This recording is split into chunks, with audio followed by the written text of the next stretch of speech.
May the words of my mouth and the thoughts of my heart be acceptable before you, O God, my rock and my redeemer. And now for the official introduction and, if you will, waiver for this class. Shalom all and welcome. I'm your host, Ariel Bartzadok. You find me online at koshertorah.com. I'm going to memorize this one of these days, but not yet. I've entitled this course, An Orthodox Rabbi Reads the Christian Bible. My purpose and intent in teaching this course is simple. I want to be able to explain why Torah Judaism and Torah faithful Jews do not and will not accept or embrace the teachings of the Christian religion. I have no intentions or desire in this course to attack the religion of Christianity. I am not here to challenge or critique those who embrace the Christian faith. I'm not here to talk about Christianity at all. Even though due to the nature of this material, I'm sure that I will not be able to avoid the topic entirely. Nevertheless, I am here to look at the Christian Bible from an entirely Torah point of view. I begin with certain premises. I do not deny the existence of an historical Yeshu, be he called Yeshua or what. For Torah faithful Jews, Yeshu was not, is not, and can never be the Messiah of Israel. For Torah faithful Jews, Yeshu was not, is not, and can never be a God, or even a son of God, any more than any other human being of flesh and blood. For the record, the historical Yeshu was born, lived as, and died as a Jew. He and his original followers were all Jews, who like him were born, lived as, and died as Jews. Absolutely none of them were Christians in any sense of the word. We Torah faithful Jews follow the same religion that Yeshu himself practiced. We pray to the same Heavenly Father. We live by the same Torah, mitzvot, and ma'asim tovim. Yeshu was not a Christian, neither are we. Yeshu's original followers were all Torah-observant Jews, as was he. As Jews, educated in Torah, drenched in its teachings, and from what can be seen, knowing no other spiritual path, I must logically conclude that the original writings of Yeshu's original followers were all Jewish writings, and therefore well within my domain as a Torah-observant rabbi to read them, understand them as would one rabbi to another. I therefore begin with the position that anything found in the Christian Bible attributed to any of its Jewish authors that does not agree with Torah Judaism must not have been written by such an author, and is therefore subject to suspicion and must be critically analyzed.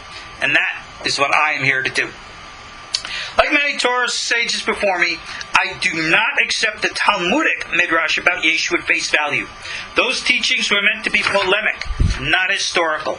Therefore, they will not be part of our discussions. Now, I've been led to perform this work because of the experiences of my personal life. As a teenager, I was victimized by a terrible evangelical group in my hometown on Long Island. This group was led by a very evil, lying, deceitful individual who turned out also to be a pedophile. I am thankful that I was able to escape being victimized in that way. Nevertheless, this individual sought to clandestinely place his minions in Orthodox yeshivot in Israel to get them to learn about Judaism, with the attempt to make it easier for them to persuade Jews to convert and join their fold. I fought long and hard against this group, and I'm proud of my contributions in thwarting their efforts. It was through them and because of them that I became exposed to Christianity. I've therefore devoted the last 40 years of my life to study and investigation to discover whatever of the truth that is still out there to be discovered.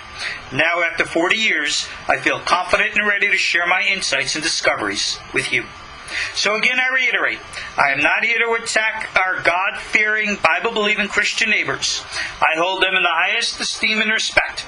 I'm here to explain to you, to them and all willing to listen, what we Torah-faithful Jews see when we read the Christian Bible, and why we see what we do. And now, let us proceed with tonight's lesson, which, if I'm not mistaken, is lesson 6 in this series. Now, we're in the middle, or actually at the conclusion, of the Sermon of the Mount. We're going to start with chapter 7 tonight. And again, I reiterate, as a book that I'm holding here as a very interesting resource entitled The Jewish Sources of the Sermon of the Mount, written by a Rabbi Gerald Friedlander in London in 1911. Wow, 103 years old. And his his insights are very interesting, and I, of course, have been sharing them with you, and I will continue to do so now. But a point that I think is so important, again, I reiterate, I'm being repetitive now. You know how much I hate being repetitive, but I feel I have to say it. Christians, for the most part, are completely uneducated about anything Jewish. I should say anything legitimately Jewish. Because anything and everything that they're taught about Jews and Judaism is going to come through a very cloudy filter. Christianity as a religion, the history of the Catholic Church and Protestantism not so far behind, is full of racism, violence, anti-Semitism of all kinds. And every Christian Bible commentary that I have picked up, I see it. It might be subtle, it might be overt, but it is there. And I don't think that even many a Christian understand or know or recognize it. They are convinced because they have been told for, centuries, that their religion, their morality is superior, that they are spiritual and the Jews are this and that, etc. and so on. Well, the point that I've been trying to make throughout the Sermon on the Mount teachings here is just how Jewish these teachings really are. So while Christianity and Christians hold the Sermon on the Mount on a pedestal as the pinnacle of Christian morality, I tried to show them what you're praising as Christian morality is good old-fashioned Torah Judaism, which any rabbinic scholar will know and recognize. And again, my intent isn't to take the Sermon on the Mount off of its pillar. Indeed, these are great Jewish teachings. I hope and pray that we can recognize them as the Jewish teachings that they are, so that people can have, I pray God, more respect for, as opposed to animosity for, Jews and Judaism. Chapter 7. The Sermon on the Mount opens up with something I've heard for years, and I think it's probably one of the more famous teachings, where in which Yeshua is said to have said, "Judge not, that ye not be judged." Wow, that's pretty cool. "But with that judgment that ye judge, ye shall be judged. And with what measure ye mete, it shall be meted out to you." Okay, I got it. Tell me. Again I ask, what is so Christian about this statement?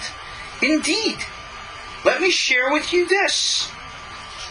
Those same sentiments are actually right from the Talmud. It's a teaching that you will find in the Talmud in Tractate Sotan 8b, in the name of Rabbi Meir, who says that the same measure with which a man measures shall be measured to him. And I want to share with you a little words again from Rabbi Friedlander's book on page 214 at the bottom. He writes, quoting here from Rabbi Yoshua ben Parachia. He quotes again from Pirkei Avot. Not that you should not judge, but rather judge all men in the scale of merit.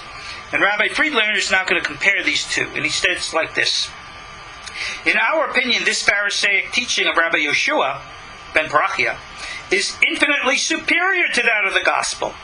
In the first instance, it's impossible to carry out literally the gospel injunction. Man will always pass judgment on his fellows.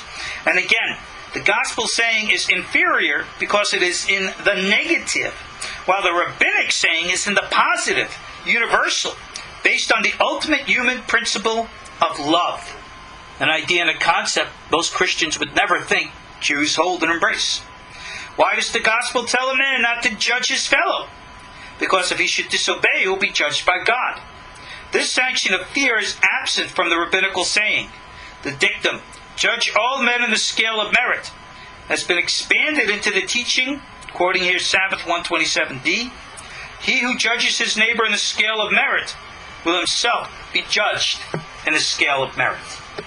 So, we see here that what Yeshua is saying, that as you judge, so you shall be judged, is actually a Jewish teaching we find in the Talmud.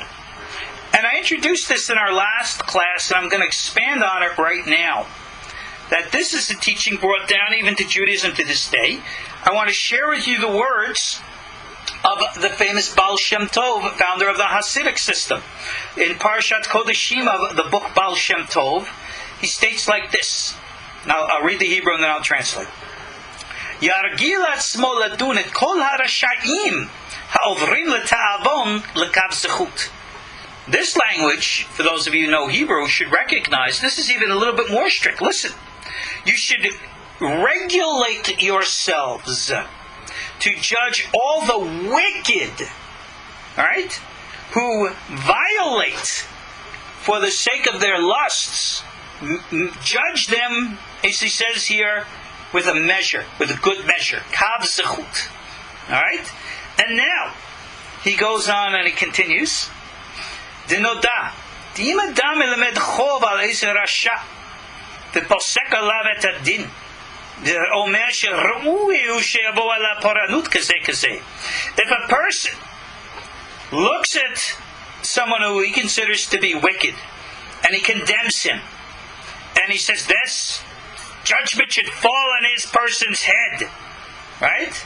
This is what should happen to him.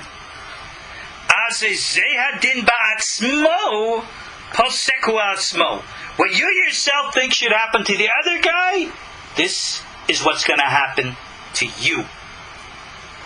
Wow. Even though you don't sin in that respect, he says here, it's still as if you can sin. Now here's, again, an echo of what Yeshu said in the Sermon on the Mount. He says, as if you did a sin. Because one who is considered prideful is considered as one who commits adultery. One who is angry, as if one who commits idolatry. So ultimately, remember Yoshi said, if you think about something, etc. and so on. Again, these are not Christian thoughts. They're Jewish thoughts. And again, the Baal Shem Tov goes into greater detail to explain how God goes around to bring this type of judgment. Now, everybody judges. A judge is not judging, it's judgment. For example, the big term today is people say, I don't want to be judged. I don't want to be judgmental. But you know something? Everything in life is a judgment. When you go to the grocery store and you're choosing whether or not to buy a box of Cheerios or Wheaties, you're making a judgment call. I hate to tell you. I don't think you're condemning the Wheaties to hell because you buy the Cheerios. Everything is in judgment. If somebody comes into your place of business and acts in a suspicious manner, you're going to make a judgment call based upon that and act accordingly. If someone interacts with you in an inappropriate or in an offensive manner, you're going to react in a way which is different from if somebody's in a pleasant and pleasing manner. Now, when it says to judge somebody, like the Baal Shem Tov elaborated, we don't condemn people. So that's the way people are. It's not my choice to be around such and such or such types of people. They do what they do, and what they do is between them and God. I'm not here to judge. Isn't that true? That's the way it should be for everybody. So I get this. The Baal Shem Tov echoes it. The Talmud itself, thousands of years before, echoed it. And the writings of Rabbi Yoshua ben Parachia judge all men with the scale of merit. You know something? That has an echo of truth. That doesn't mean, here, for example, God forbid in a case of a violent crime.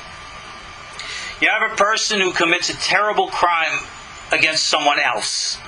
And goes into court and says, have mercy on me, I'm poor, I haven't a good upbringing, I'm an orphan, and on with all these sob stories. I really, really do feel sorry for the individual.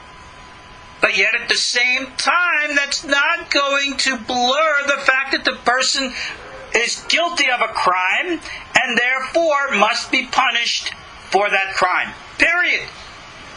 And that's just the way it is. If someone is guilty of the death penalty and they're truly, sincerely remorseful, you walk them to the gallows hand in hand, you hug them and you say goodbye, and there you go. But you don't forgive Because criminal behavior has to be punished, or otherwise there'd be lawlessness. So understand the parameters of forgiveness. I will give you a little wise words of advice. You can forgive, but don't necessarily forget. There's an old saying that I heard, if you remember, from Scotty on Star Trek. I don't know where else it came from.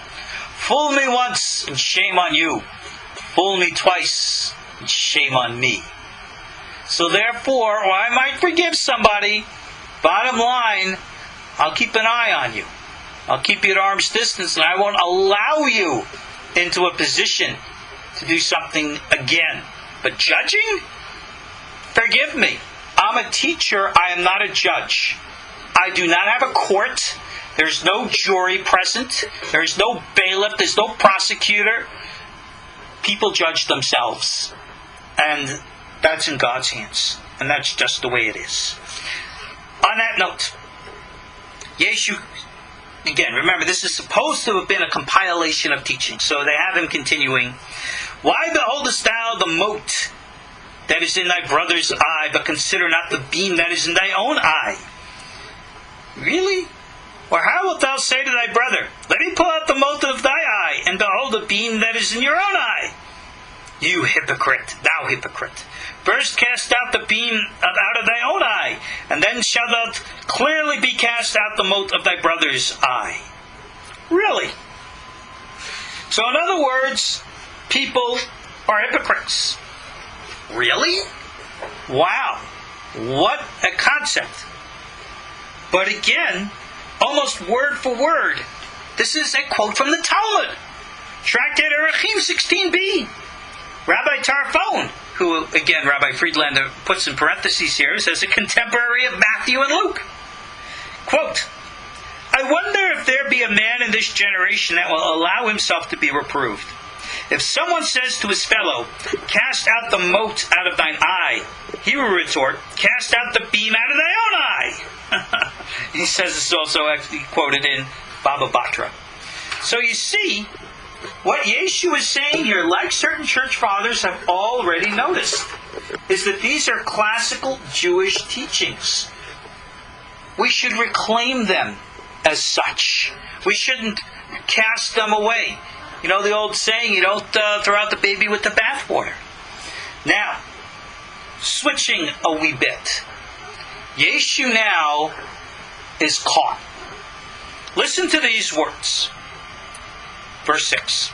Give not that which is holy unto the dogs, neither cast ye your pearls before swine, lest they trample them under your feet and turn again and rend you. Question. What's he talking about here?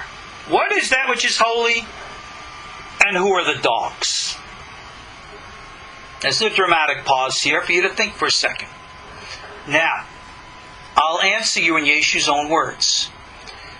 Later on in the gospel here, there is a story that states that a non-Jewish woman wanting healing comes up to Yeshu and grabs onto what's called the fringe of his garment, or as we would call in Hebrew, his tzitzit. His little tzitzis hanging out. And he turns around and says, Master, could you heal me? And he says to her, does the dog eat off the master's table? Do you get it? He called this non-Jewish woman a dog. Now this, I think, is echoed right here, again, with Yeshu's terms. Yeshu was a racist. I'm sorry, I know that is very offensive to the Christian to hear. But you go look into the commentaries, and I did. When Yeshu referred to that woman as a dog, the commentary, I think, was equally anti-Semitic as Yeshu was anti-Gentile. The commentary, I think it was the Matthew Henry, but I might be mistaken, forgive me. It said that that's the kind of derogatory statement a Jew would make about a Gentile. Oh, really? That's very nice. Thank you very much. We all know anti-Semitism. Yes, there is anti-Gentilism. Many a Jew, even to this day, are racist and chauvinist. It is evil and wrong when we find it in Christians. It is equally evil and wrong when we find it in Jews. When a Jew wants to go and thump his chest and say, I'm the chosen people. Really? Then get down on your hands and knees and start cleaning up the crap. Because that's what God chose us to do. Alright? That's what tikkun, for those of you who know Kabbalah, is all about. It's not going up there and thumping your chest about how great we are. It's to say how much obligation, responsibility we have. Now, Yeshu called Gentiles dogs. And his emphasis here is, give not that which is holy to the dogs. If you look throughout the later Gospels, Yeshu did not want his students talking to non-Jews. He said, stay away from the, forgive me, but I'll say it as Yeshu would have, stay away from the Goyim. Alright? Don't give them anything. Alright? Don't cast your pearls before swine. Remember, in spite of what Christians think today, Yeshu was a political personage. He was starting an underground movement leading towards insurrection against the Roman Empire. He only wanted like-minded Jews who would join his military, guerrilla campaign. Oh, when we go through this, you'll see how true that is. Go read Brandon's work, University of Manchester. A Lutheran minister wrote all about this in a book called Jesus and the Zealots. Modern Christians don't want to hear this. They like to poo and pot it, but it's true. And that's just the history of it. We know this from our own Jewish sources. Yeshu was a racist. And we do not share this. When I was originally doing my research for this material, I just got distracted because somebody wrote here in the text a big long note, and I'm going to comment to him. Michael, you really think I have time to read this when I'm teaching? Please, put it in an email, I'll read it later. For those of you who wish to join me live, you're always welcome to do so. This is how we interact. But got to write in little snippets so I can read it as we're going along. But getting back to the issue here, Yeshu's relationship with non-Jews was not a good thing. And when I was originally studying this years ago, I called up a number of different rabbis that I know. All one more ultra-Orthodox Haredi than the other. Sephardim, Ashkenazim, Hasidim alike. And I asked, and I said, now I didn't tell them why I was asking, but I asked, if a non-Jewish individual came to you, male or female, and asked you for a blessing, what would you do? How would you respond? And absolutely every single one of them, some of whom might have been racist themselves, said, I would be honored. I would be the greatest thing. Blessing of the... No one responded, ugh, disgusting, I would never. No one. I remember a story that happened many, many years ago, in which a Palestinian couple, that's right, the people, supposedly hate the Israelis, apparently the wife couldn't have a child, and the Palestinian husband and wife went to the great Kabbalist Rav Kaduri, the one who did not believe in Yeshu in spite of all the popular stuff today. And I know that personally, because I spoke with Rav Kaduri personally, and I know that topic with him. But anyway, Rav Kaduri blessed the man and his wife that they should have a son. And indeed they did. And what do you think they named him? Mohammed? Ahmad? Abdallah? No. They named him Yitzchak in Hebrew, in honor of the great rabbi. That is the making of peace. We don't call people dogs. But in Yeshu's context, he considered the Gentiles unworthy. And I think that it would be most unsettling, however historically accurate, that if we could time machine Yeshu to the present, he would look at every Christian today, every one, however good they were, as Goyim. And I say that in the derogatory way, because apparently from his own words, as we see here recorded, that's how he looked at people. I consider that shameful. And you can say, well, if you look at the Talmud, there were rabbis who didn't like Gentiles either. Like I said, Yeah, it does go both ways. I'm not going to deny it. I will not cover up racism of my own, not my personally, but of my own religion, my own companions, my own fellow rabbis. No. If I expect others to give it up, they got to fess up to it just like we do. I mean, that's just the way it has to go. But now, continuing. I actually like these words here. Ask and it shall be given. Seek and you shall find. Knock and it shall be opened to you. For everyone that asks receives. Everyone that seeks finds. And to him that's knocked it shall be opened. Now, I get that. Alright? However, I think those types of words are rather misinterpreted. Right? Ask and it shall be given. Lord, I need that new Mercedes-Benz. Should I pause class, go outside and see if one materialized in my parking lot? I don't think so. Alright? Knock, and it shall be opened to you. Alright? I want the numbers of the winning lottery. Alright? For everyone who asks receives. Winning lottery numbers! It was 400 million last week. How about, Nah. This is not what it's meant. And I think that people misinterpret faith to think that they can get whatever they want if they believe hard enough. I think that's very misleading. There is an entire school of theology that developed in the previous century that was based upon these types of, believe it or not, Gnostic and occultic concepts. And, something, I don't buy it. Moving right along. What man is there if his son asks for bread, we'll give him a stone? Okay, if he asks for a fish, he'll give him a serpent. I think that's a big difference between God providing our needs as opposed to our wants. If ye then, being evil, know how to give good gifts to your children, how much more shall your Father who is in heaven give good things to them that ask him? Well, if you remember, this is why we have the Shemona Esrei, the Amidah prayer, which is a collective prayer for the community. So it's not just the dear God, gimme, gimme, gimme, gimme, gimme, gimme, gimme, gimme, amen prayer, but rather provide for us. Moving right along. Here we go, the famous one. This is right out of the Talmud. A very, very famous story which I'm going to share with you verbatim. The golden rule, the Christians call it. Therefore, all things whatsoever that ye would that men should do to you, do ye even so to them. For this is the law and the prophets. The famous golden rule. Where does this come from? This is right out of the Talmud, out of Tractate Shabbat, a very famous story about Hillel. I'll read it to you.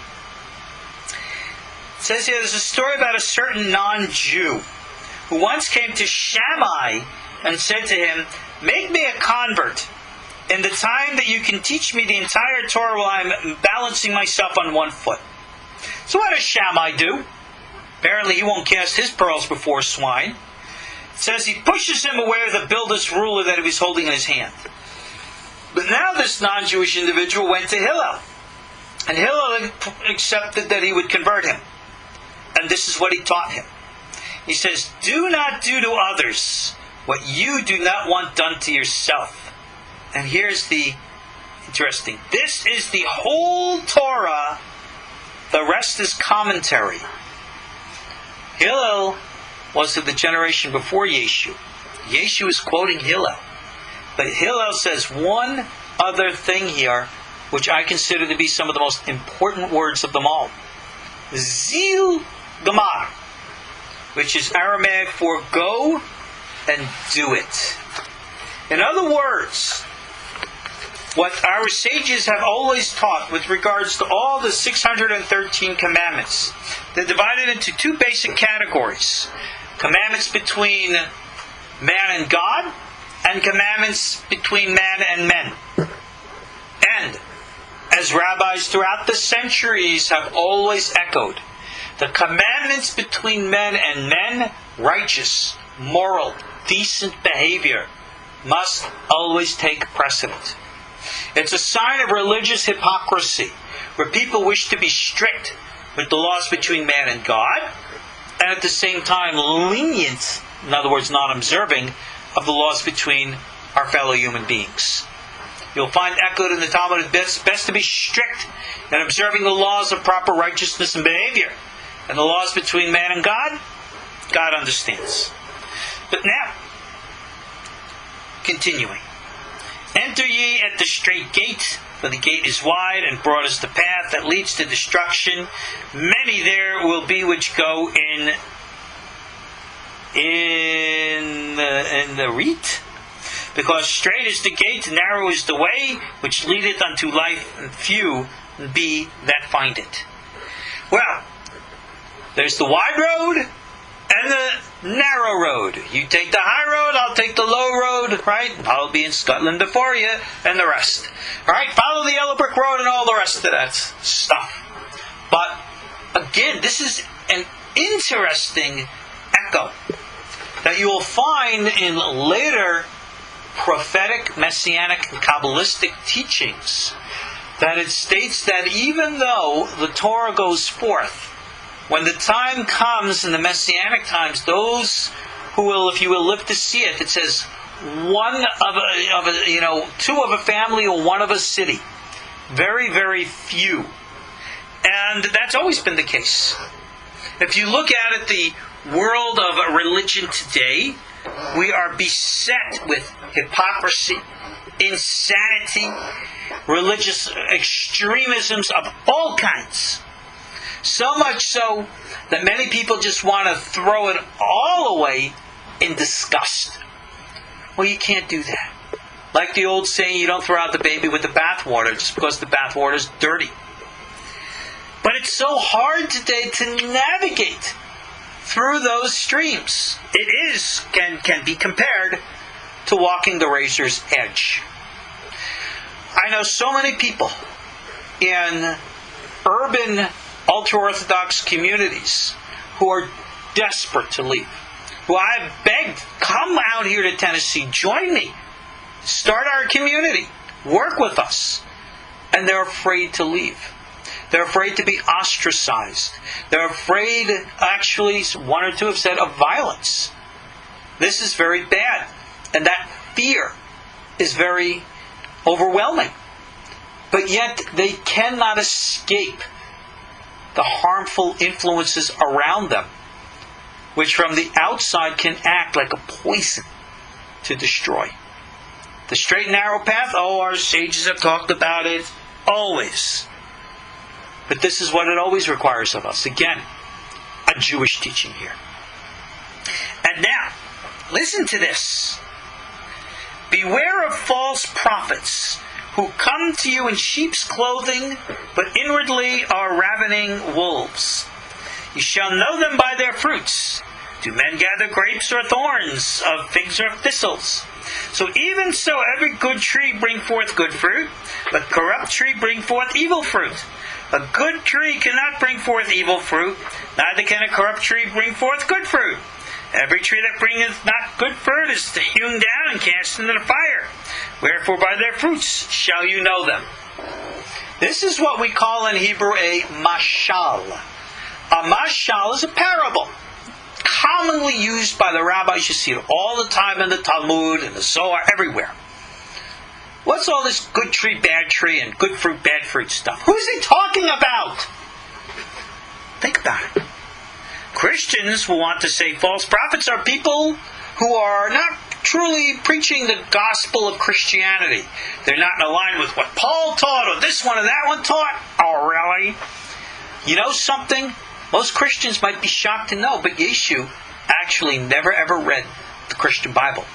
He never read the epistles of Paul. Never ever met Paul at all. Probably wouldn't have liked him if he did.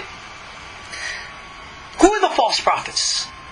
Number one, there are no prophets. Since the days of the last prophets of the Bible, there are no prophets. I question whether or not the actual term used in the original was what we would call in Hebrew a Navi Sheker. Now, it might be because the term today is still used, but in a more metaphorical, symbolic way. If we're to refer to somebody as a Navi Sheker, we're not saying that he is actually a prophet. Thus saith the Lord. And yet we have loonies out there all the time who say, God told me to do this. God told me to do... Yeah, I'm speaking the words of God. We hear this all the time. This is a clear case of psychological ego-aggrandizement. And it's very dangerous. If anybody's a false prophet, that's them. And you'll find this is equally guilty, or if I should say an equal psychological problem, in the Jewish community, Christian community, Islamic community, probably in others as well. People could be really nice, but they're convinced that their God's talking to them. And that's, what can I say? So, you'll know them by their fruits. In other words, their behavior. Okay, let's look at behaviors. Jews through 2,000 years of Christian exile. What were their fruits?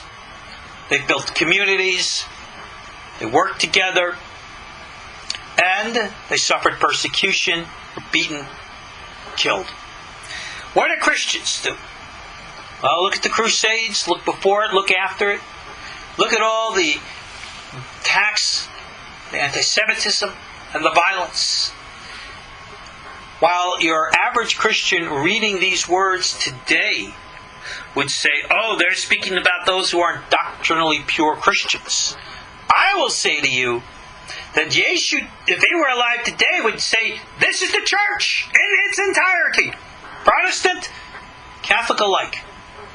Because there is still such animosity, anti-Semitism, Jew-hating. I saw even recently, in one of the book reviews about this supposed book, a crazy book, that says that Rav Kaduri said that the Mashiach's name was Yeshu. You all know that story is absolutely false. It never happened. It was not his handwriting. Rav Kaduri could not and would not have written such a thing. I personally spoke with Rav Kaduri many years ago about Yeshu, and I know his views on it. So I know all of that's a bunch of lies. And yet, one of the reviews of the book was saying, how could Rav Kaduri the Jew speak about Yeshu in a positive light when he is one of those who are called the enemy of the risen Christ? An enemy? Oh, really? I don't know if that was Paul's words somewhere, but to refer to all Jews like that, that's not anti-Semitic? I'm sorry, yes it is. So, you will judge them by their fruits. That's their actions. Remember, like James said, another Jewish boy, faith without works is dead. So when I look to my brother and sister Christians, my Christian neighbors, I say, I'm not interested in your doctrine or your theology. I don't care what you believe. I care what you do. And I know numerous God-fearing, Bible-believing good Christians who, believe you me, I would much rather have as my neighbors than certain of my own people who, shall I say, I'm very happy that we live at least 5 or 6 states away from. How's that? Know them by their fruits. If you're going to judge somebody, take a bite of the fruit and see how sweet it is. And if it's bitter, spit it out. It's a good social message, but an important one. Moving on. Again, listen to this and decide who Yeshu, the Jew, is talking about. Not everyone who says to me, Lord, Lord, shall enter into the kingdom of heaven, but that doth the will of my Father which is in heaven. They put Lord in capital words here. Now, from what I understand from the Greek, it's a word called kurios. Now, I'm not a big Greek scholar, but they say that it's related to the Hebrew word Ado, and here they make a mistake. They think it's Adonai, meaning the name of God, but no. The same letters, Aleph, Dalet, Nun, Yud, are not pronounced Adonai, God, but Adoni, little vowel difference, and it's Sir. To this very day, when you go into the Israeli Defense Forces, you call your officer Adoni, Sir. Yes, sir, Ken Adoni. It's the common, proper title of respect. If Yeshu were to refer to himself as Adoni, I get that. But to think that he would call himself Adonai? The last crazy guy who wanted to say something like that, think of like a Shabtai Tzvi in the 16th century. That's a la loony. That's ego-aggrandizement going off the scale. Again, Christians say, he's God! Well, I know that's what you believe, my Christian friends. I'm not going to argue the point with you. If you want to believe that he's God, that's between you and God. But I will tell you, based upon a Jewish understanding, Yeshu, the Jew, would never have thought of himself as God. That's just the truth of it. So, what is this going to those who say they're going to go into the kingdom of heaven, that does the will of my Father in heaven? Did he say my Father or our Father? It's very common to this very day to say Avinu Sheba Shamayim, our Father in heaven. I'm not so sure that he would have said that Avi. So again, remember, I have a lot of critical questions with regards to the text when you look at it from a Jewish point of view.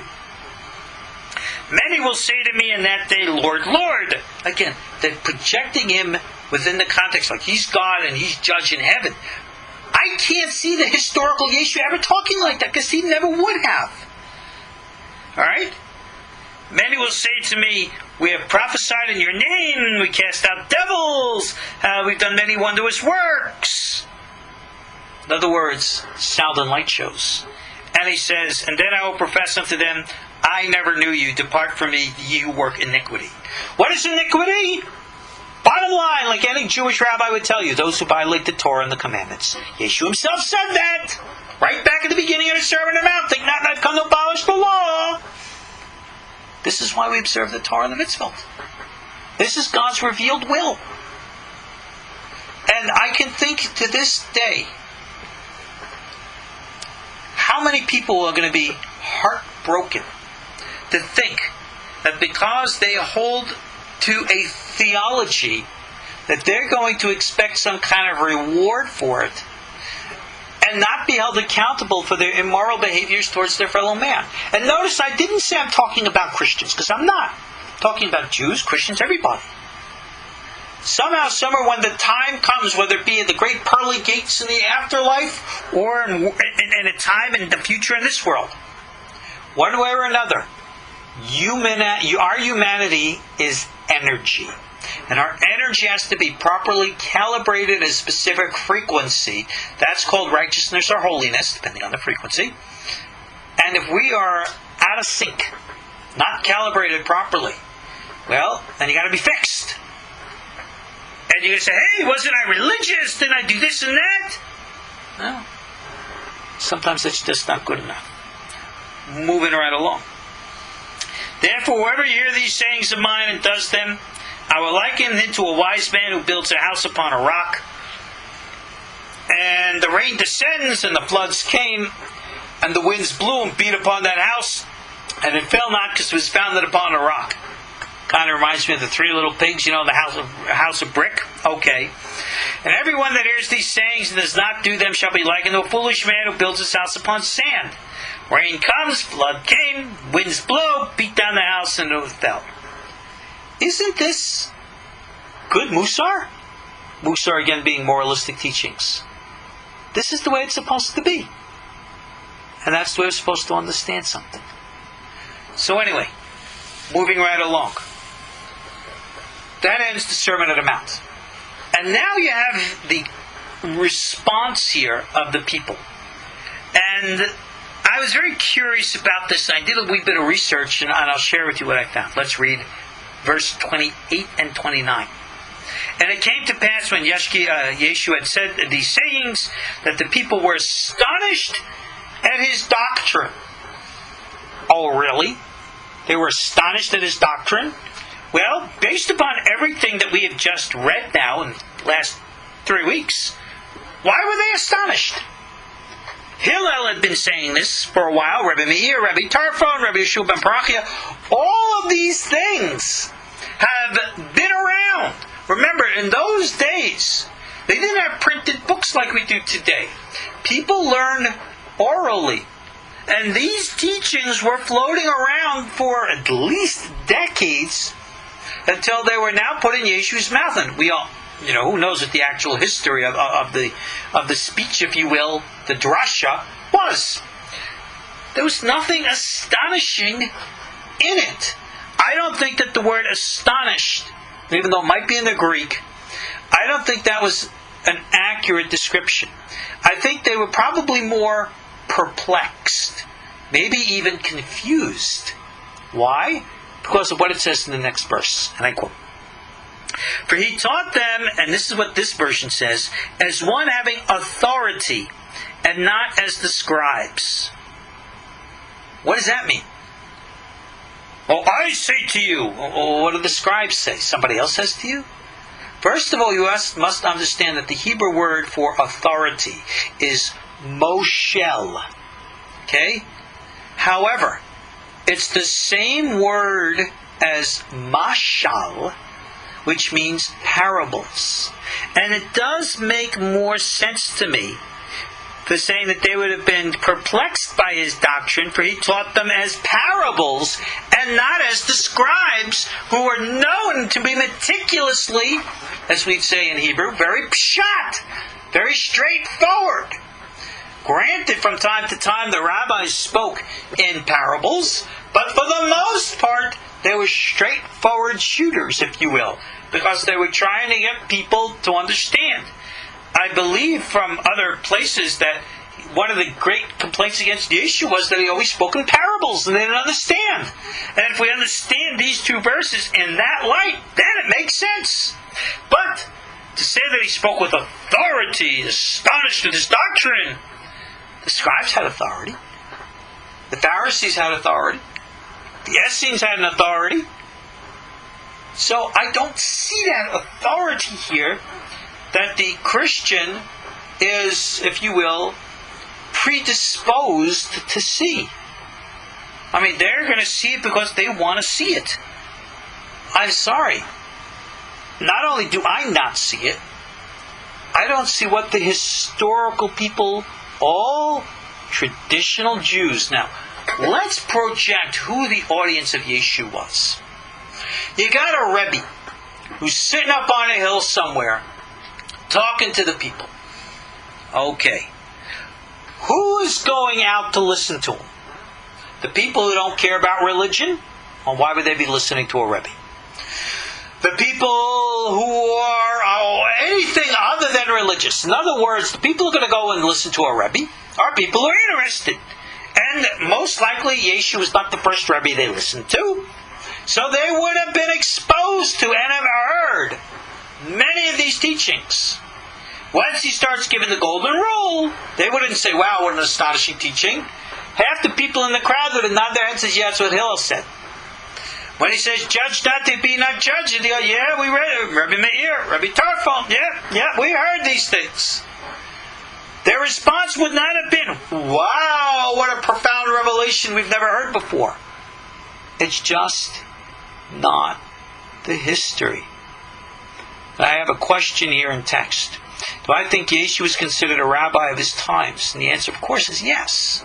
Indeed, I remember many, many years ago when I was actually studying in Yerushalayim, I heard it once suggested that, the actual history of Yeshu's fall, the rabbis, is described differently in Judaism, certainly as it is in Christianity. But the Jewish sources stated that if that fallout did not occur, it would be very possible that Yeshu would have been in the, if you will, group of the rabbis, and his name might have been found in Baraitot and Mishnayot. We might have found him as a contemporary with all the other great rabbis of his day. You might have read about him in Pirkei Avot or in a Gemara somewhere. So yeah, I do think he was a rabbi of his day, but I think he was much more than that. I think it was, again, the political extremist. But now, in the few moments we have left, we're going to jump into chapter 8 and introduce the concept of Yeshu's healing the people. Now, go into Josephus. Josephus says that one of the things that the Essenes were very well known for were being natural healers. Ancient Judaism had a very profound and deep understanding of what we'll call natural medicine, herbology, and the others. Very, very involved stuff. I even heard somewhere, but I've never found it validated, that somewhere at Qumran they found needles, which a friend of mine who was a TCM, a traditional Chinese medical doctor, said was the same size and weight, if you will, that are used in acupuncture. And he asked me, is there any known tradition of acupuncture and amongst the Essenes? To which I certainly have no idea. But it is known that the Essenes were very much involved in old healing practices, as rabbis and Kabbalists have always been throughout the centuries. Needless to mention famous Maimonides, the doctor.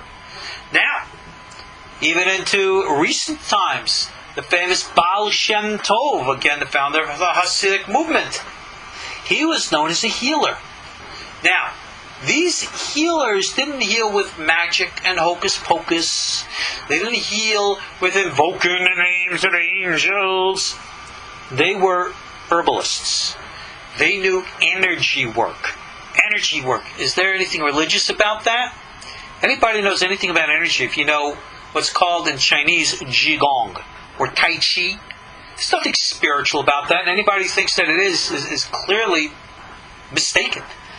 These are things that deal with the natural, normal, electromagnetic energies of the body. Someone here in text is mentioning Reiki. No, Reiki uses symbols for visualization techniques, which they ascribe to be divine. That's the ray of the chi. So no, using those symbols would be prohibited according to Jewish law. But whatever they channel, whatever. I'm not here to talk about that. It is said that one of the polemics stated that Yeshu was able to do miracles because he had a certain holy name of God sewn in his garment. Now, I'm not one for believing polemical writings. I think that's all a bunch of, whatever. But I remember reading many years ago one of the books of Kabbalistic magic, that there was supposedly a series of holy names that a person could sew into his garment and thereby perform miracles. And I said, really? Now at least I know where the concept comes from. It's an ancient concept. Did Yeshu have things sewn into his garments? I couldn't say. But I will tell you this. There is evidence to suggest in the Talmud and older sources that in those times, people would tattoo holy names on the different parts of their bodies, and it was said to give them whatever it gave them. So, did Yeshu perform miracles of healing? He very well might have, because rabbis after him always had. I know for a fact that Rabbi Mordechai Sharabi, of blessed memory of Yerushalayim, did profound things with energy. Rav Kadori did. Baba Sali, the famous Rabbi Abu Chatzir of Netivot, certainly did. And we can go back to history in every generation of rabbis doing these great profound things.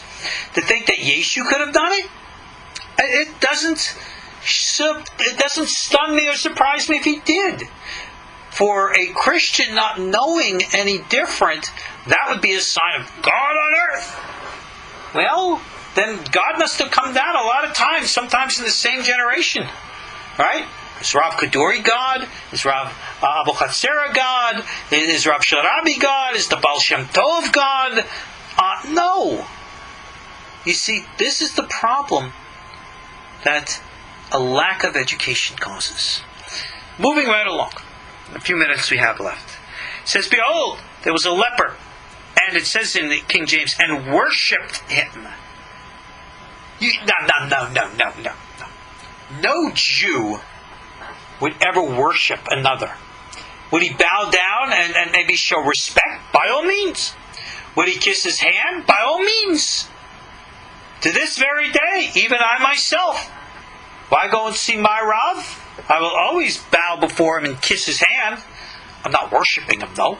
That's expected and appropriate behavior, especially in our Sephardic circles, to bow and kiss your rabbi's hand. That's the way we do things. I don't care if you like it or not. But worship? No. I cannot believe that Matthew would have put that word in there in the original Aramaic. I certainly don't believe that that's actually what happened. Maybe show respect, homage, maybe. Worship, definitely not. And saying Lord, again, here we go with that word Lord. Capital L here to think that that's somehow God. No, it's not Adonai, it's Adoni. Sir, if you will, can you make me clean? Now, that's interesting. Can you heal my leprosy? It says he put forth his hand and touched him, and he says, be clean. And immediately his leprosy was cleansed. Is there anything else that might have happened? I remember in a future story it said that he put some mud in somebody's eyes. Why the mud? Why don't he just go hocus pocus? Well, there is a kind of, if you will, psychosomatic issue to faith. Let me give you an example. As you know, I do pastoral counseling. Now, as a pastoral counselor, and I emphasize, I am not a psychologist. I am certainly not a psychiatrist. I have no secular credentials in any of those fields. But being around and doing this stuff for 30 years, I kind of, know my way around. And I will tell you this. I've clearly seen a psychosomatic side to people who believe that dealing with the rabbi will help them more than dealing with the psychologist. I have had even psychiatrists approach me and ask for my involvement in dealing with a patient a number of times. To which I was so surprised. Why? Why would you ask me? And I was told, because they believe you'll help. And I said, well, they believe? Then I will. It's all a matter of belief. So, this is a whole concept of faith. If there is a psychosomatic element, then indeed, belief and faith can transform things. So much so that I've read in modern literature, certain types of cancer can be helped put in remission by a change of attitude, stress reduction, and meditation. So I've seen. So, I'm not surprised that this might have been some kind of a psychosomatic response. But again, listen to what Yeshu says. So he says to him, all right, see thou, tell no man. Don't tell anybody I did this. Why not? I'm the miracle worker. Wouldn't you want to advertise that? It's good for business. No. This is what makes me suspicious that I think that this might have been something psychosomatic, or maybe it wasn't real, or whatever. And Yeshu was keeping a low profile of it. But yet, listen to what he says next. Go show yourself to a Kohen at the Beit HaMikdash. Offer the gift, which is the sacrifice that Moshe commanded, for a testimony. In other words, he's telling the guy, you are obligated by halacha to go in front of the Kohen to have yourself ritually purified, as is the law, and to offer a korban, a sacrifice in the temple, as is halacha. So, that's a pretty good thing. Yeshu here is clearly telling the guy, observe the Torah, because it's the right thing to do. I get that. Okay, we have a couple minutes. This is a big, long thing here, but let's start. Now it says Yeshu entered into Capernaum. They came to him, a Roman centurion. And he says, Lord, again, the Lord, my servant lies at home sick of palsy, grievously tormented. So it says here that Yeshu's going to come and heal him. Oh, really? Yeshu's going to go to the house of a non-Jew? Again, I question. But the centurion says, no, I'm not worried that you should come under my roof. Speak the word, my servant will be healed. I'm a man under authority, commanding soldiers. And I say, this one go, and he goes. Come, and this one comes, etc. So when he says, when Yeshu heard it, he marveled. Why? And he says, you see, I have not found so great a faith, not in Israel, indicating that this guy was a non-Jew. That's rather contradictory. Prior and after, it refers to the Gentiles as dogs. Apparently, this dog he likes. So, he says that many shall come from the east and the west and shall sit down with Abraham, Isaac, and Jacob in the kingdom of heaven. But the children of the kingdom shall be cast into the outer darkness, there to be weeping and gnashing their teeth. Wait a second. Who are all of these children from the east and the west? Not Christians. They're what we today call Noahites, the B'nai Noach. You see, notice that said they sit at the table. This is actually a concept that's explained by Paul in his book of Romans, about those grafting into the tree. These are the Noahites. Noahites, or their proper Hebrew term would be Gerei Toshav, are the righteous Gentiles who acknowledge God and walk that path in righteousness. They don't have Jewish rituals to observe, nor should they. But they live righteous and decent lives. They are our brothers and sisters and part of our extended family. They're sitting at our table. And what about the children of the kingdom? Some of our fellow Jews who, like I said, some of them I'm glad that I live 5 states away from.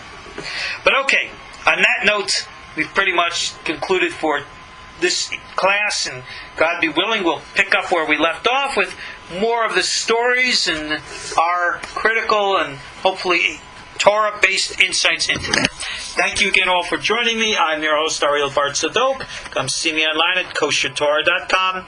Thanks again. God bless. Good night. Shalom.